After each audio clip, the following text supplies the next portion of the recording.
And the nature of the consciousness is conscious and empty, empty, empty. You have to become empty to be the truth,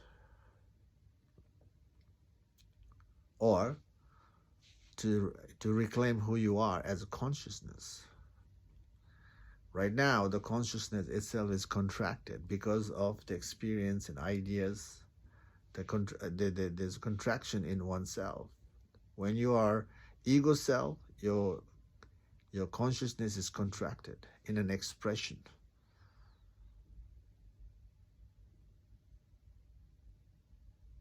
So, you can now put yourself in the right direction and do the dismantling work. Dismantling work is the key, I would say key aspect of the spiritual path. This self-inquiry, self-examination is the one thing that is neglected in most of the spiritual seekers. Even in the meditation, people are stuck with the layers. There is no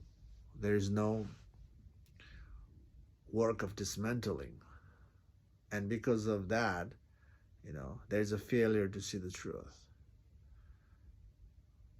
And people who say that you are the truth, you don't need to seek for the truth, are the people who didn't know about the self-inquiry or who have ignored the self-inquiry.